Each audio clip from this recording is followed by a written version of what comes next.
Welcome back to the channel, YouTube. This is Jeremy here in Northern Maine, and I have a sad video today to share with you. Something has happened to my 1949 Farmall Cub that my father bought back many years ago. I think he was probably 16 or 17 years old, and he's been retired now for quite some time.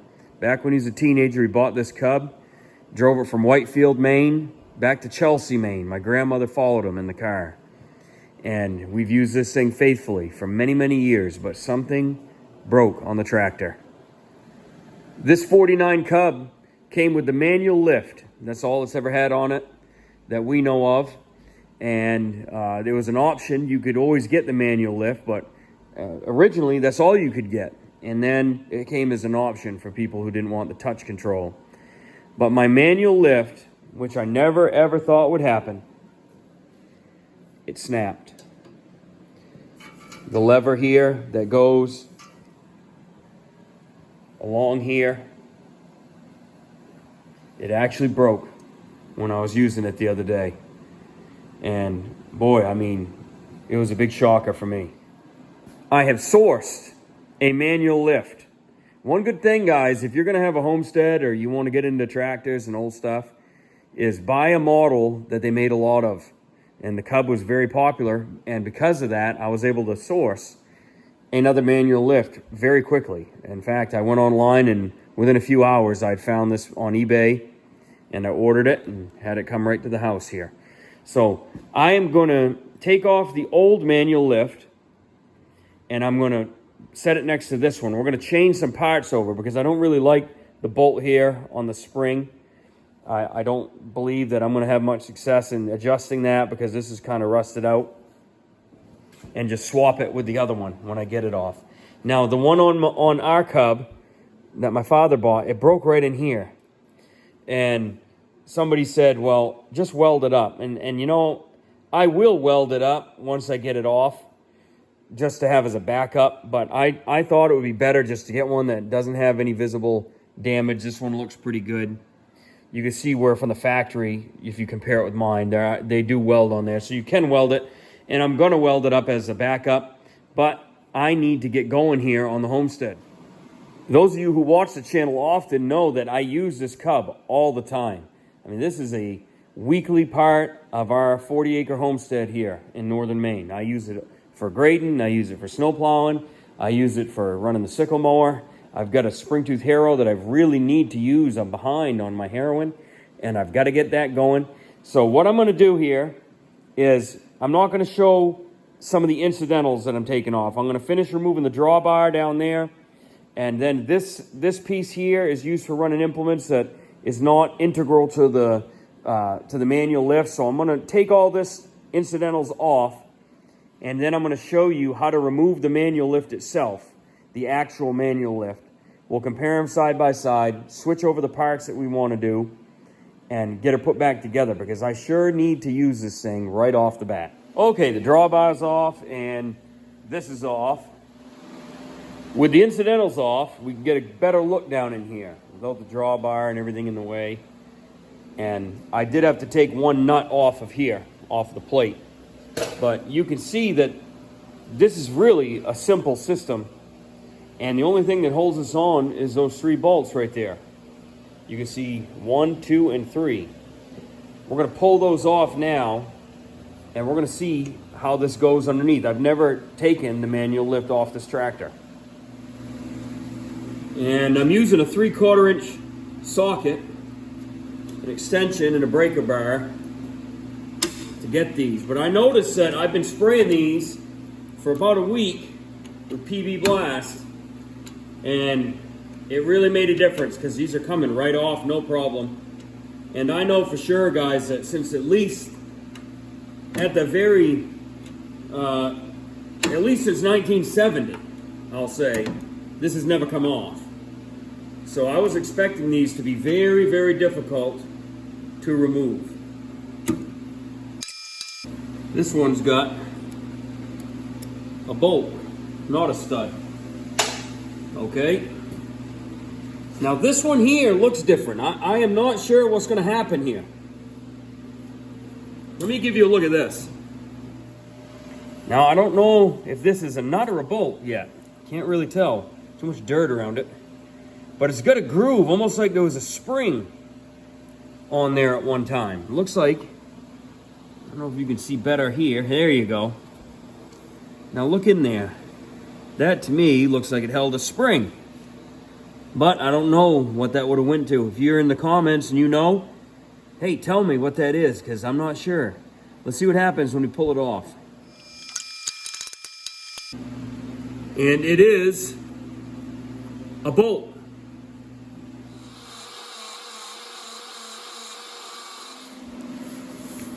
Now, to me, that's pretty interesting right there. This is a factory bolt, very unique bolt. Oh, I think I can see where I power wire brushed it. Very faint.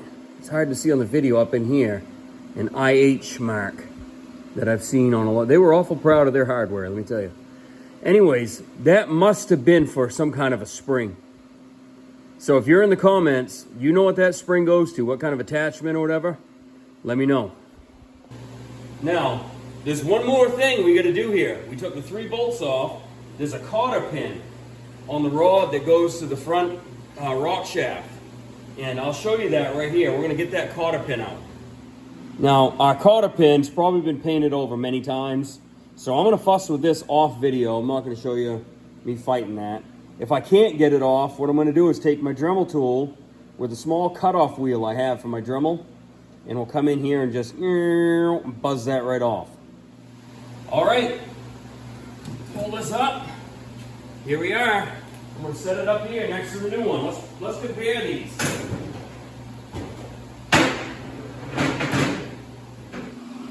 All right, with them side by side, we can now examine them. Take a look at what really happened here. How did this thing break?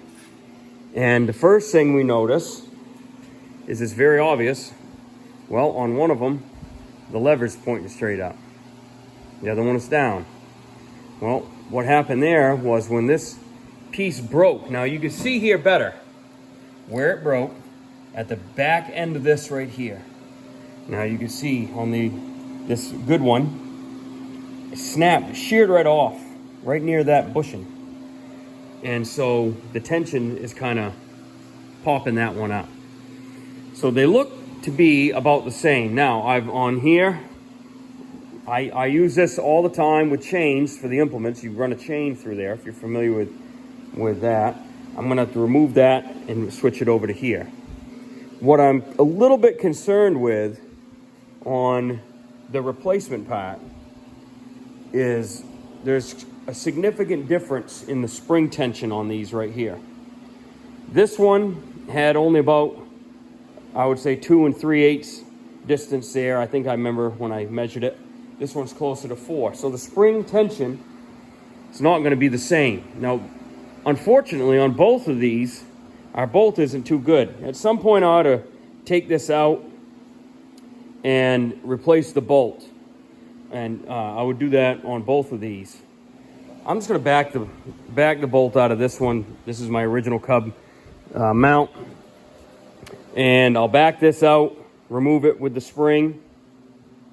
I'm going to attempt to back this one out. If I can't get it out, I'm just going to cut it off, get my spring changed over, and be done with it. A lot easier and simpler way to go.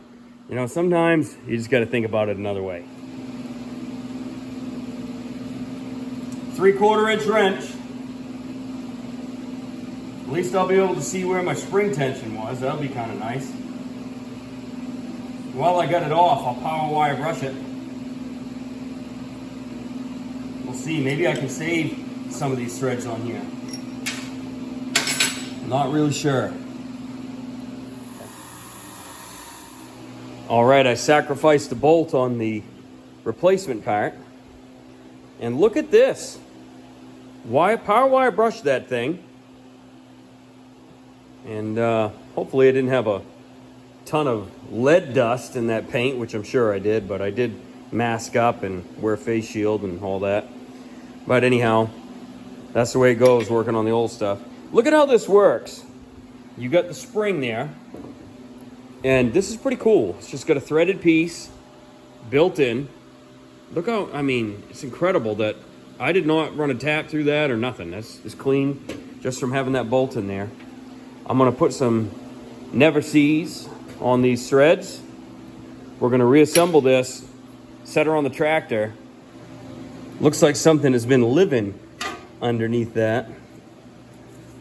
We don't really have mud daubers, so to speak, in Maine, like other places do. I guess it's kind of what it would be, but not like the ones I used to see down south when I lived down there. Okay, everything's tightened up with the spring. I'm gonna set her back on.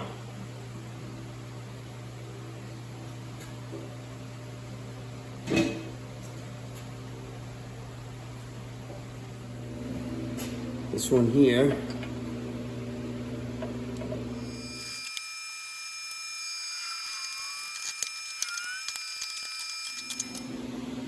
I'm gonna hit this with some Blaster Multimax, just on all the points here around the button.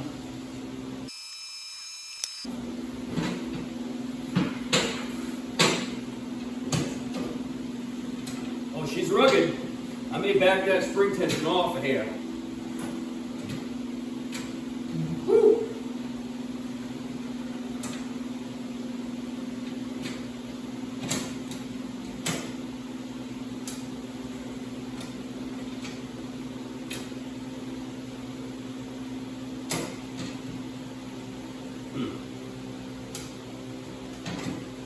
That's kind of the standard position right there. It's got the notch. But boy. Now I got some problems in this left shoulder that I attribute to years of using the manual lift. And sometimes I think maybe I ought to just go to touch control. I'm not so sure. Everything's working great. This is a success. I'm going to adjust that bolt a little bit to back off just a hair of that spring tension. And I will put a video on, guys, of me using the harrow. This will be an upcoming video for the channel. Hope you enjoyed watching. Have a great day.